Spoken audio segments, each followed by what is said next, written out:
Hey Taurus, welcome to Tifa's Tarot, and I hope you're doing well wherever you are in the world. Let's go ahead and take a look at your full moon reading for this Leo season. So full moons are a great time where we are able to just release things that no longer work us or no longer serve for our highest good. Full moons are a time where we're able to see like some main aspects of our life really be illuminated or highlighted during this period as well. It's a great time for really evolving our personal growth as well. This moon, we're going to be looking at patterns that repeat in our lives, and we're going to be thinking of like, what do we need to release? What are these consistent things that no longer serve us that is safe for us to release at this time? So with this particular full moon, it is happening during Leo season, right? And with the sun in Leo, there is this collective need for us to really focus on ourselves, right? Leo energy is a little egocentric in that nature, right? And it's compounded, right, with that energy of the opposite sign of Aquarius, right? The full moon is in the sign of Aquarius this season, during this season, right? And Aquarius is known as kind of that rebellious sign, but it's also the sign of how we, it's like the mores of society as well, too. Aquarian energy is very humanitarian in nature. It's also very collective in nature, okay?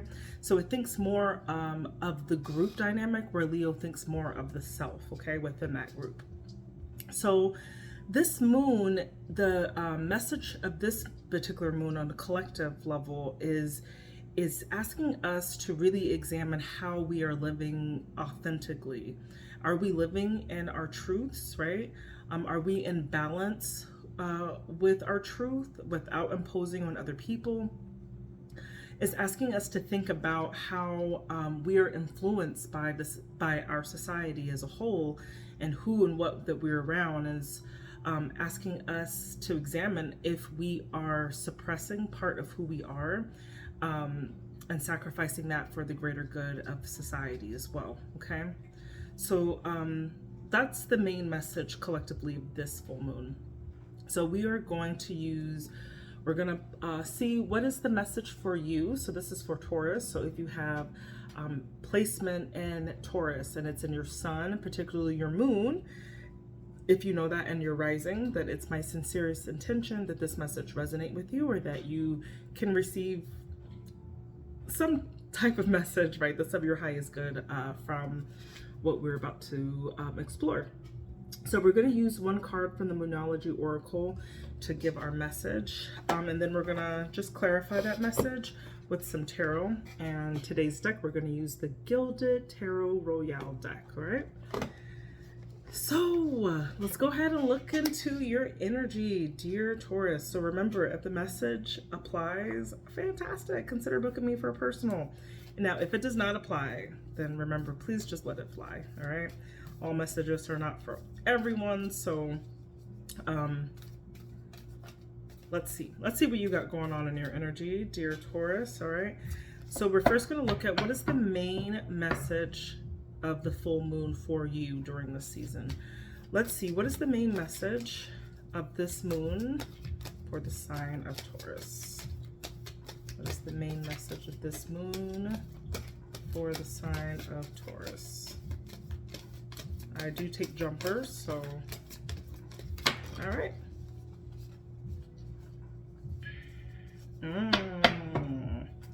Don't let your past hold you back, okay? This is looking at South Node. When I see this, when I know about nodes, so in astrology, right, if you check your birth chart, you're gonna, usually it's located at the end of your birth chart, but they talk about a north and a south node, okay? So a south node are all of the talents and the gifts. It's our comfort zone, right? It's like what we fall back on, right? So we're all born with a certain talent that we have inherited perhaps from our DNA, or just like our previous life experience, right? And when we come here on this earth, it's our go-to. It's where we feel the most comfortable expressing ourselves or doing, okay? So, but what that is like, when we fall into energy of our south node, we prevent ourselves from really growing or learning the lessons, the soul lessons that we're meant to learn on this journey while we're on Earth, right? So when we talk about our north node is like getting out of your comfort zone, right? It's like going into those lessons that you're meant to learn and going into your life's purpose, right? So I would highly suggest for you, with the card like this coming out, if you know where your nodes are, start paying attention and making sure that you are not falling into that habit of being comfortable in that south node, okay? And that means that would look like just doing the things that you've always done and knowing what the results are going to be, and then you just do them anyway because you're just comfortable with doing that. So this is not going to cost any soul growth. We're not going to have anything to learn from just making similar things. Sometimes in order for us to really grow and evolve, we have to stop being on this like hamster wheel of just doing the same things that we know how to do, okay? So this is asking us to not let the past hold us back in some way, okay? I'm just going to read a little bit about the south node right here. Try to explain a little bit from what I know, but let's look. So some more messages of this is asking you to release the past. Now, let's say like if you're talking about a relationship, this could be a relationship is karmic and has played out across many lifetimes before, and it might be time to just let it go. Your attraction to someone might be verging on obsessive, okay? So check yourself if you find yourself having this very obsessive energy in regards to a person. And just because you can do something doesn't mean you should. So this is like not falling back on things that we can do just because we can and we know how to do them, right? We're being asked to really like grow this lifetime, all right? We don't want to spend our lives and years of our lives just like doing the same old things, okay? So the teaching of the south node is where the moon crosses the ecliptic going south. On the horoscope chart, it shows us that we are likely to become obsessed with, but which will probably do us little to no good. The south node is the karmic astrological point that reminds us of a well-known phrase. If you always do what you've always done, you'll always get what you've always got. Okay? Let's go ahead and pull some tarot to see in what ways that you're holding yourself back, okay? So we're going to pull, let's see, 3 cards from the tarot. Ooh, okay. All right, I guess we're going to do 4. That's what came out. Ooh, 5, maybe. God damn. Okay. All right. So you've got a bit of a complicated issue here. Your energy came out. You got the Empress, right? So you have very high manifestation powers. The Empress is all about being it's like a very fertile card.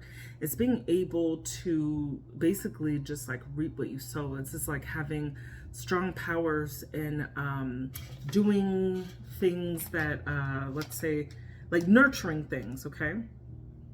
When we have the Empress, it kind of just represents, when you see it, it represents beauty, it's abundance, right? It's about being calm and content with your life, right? It also is just this need or this want to just kind of chill back and just let nature kind of take its course. And you've got the 6 of Wands here. So you know that you can rely kind of in, like if I'm talking to like a feminine Taurus at this point, this is knowing that you could use your feminine wiles to really get what you want. 6 of Wands is a victory card. This is actually getting what you want. But when you get what you want, it's not even what you want because you got this 4 of Cups, okay? So 4 of Cups is like, yeah, I have this, but I really want something else. This is the grass is always greener on the other side, okay? This could look like, it's like having a need to reevaluate, right? It's like looking at your accomplishments, but not feeling like very motivated, okay? You could be feeling apathetic also at this time, all right?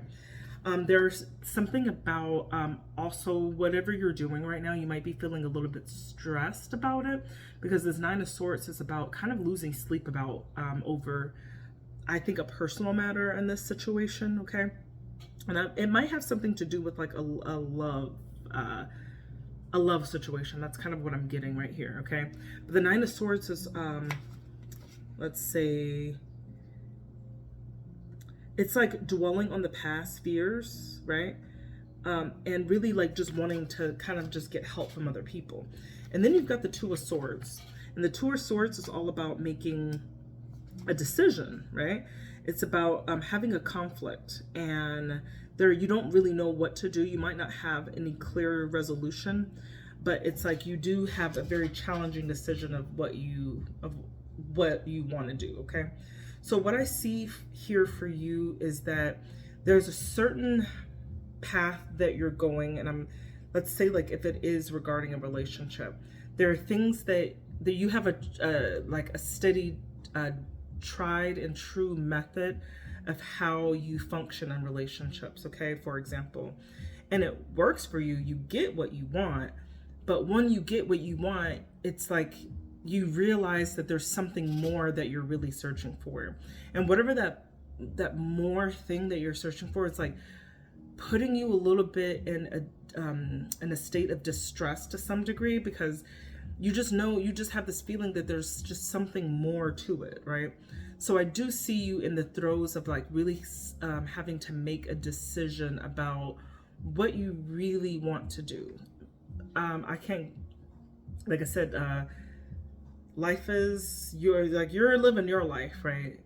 But if I were to give advice on a matter like this, I would look into stepping out of that comfort zone, because if you keep doing things where you get the same results, try brainstorming of ways where you can be a little bit uncomfortable and trying something a little different so that you can yield different results. Okay, so that would be the advice that I have in this matter. So my dear Tauruses, I love you guys so much, and happy full moon. Our full moon is going to occur August 1st, and yeah, happy full moon, Taurus. Love you guys, and I hope you have a beautiful day and a beautiful season and a wonderful, restful full moon. Bye.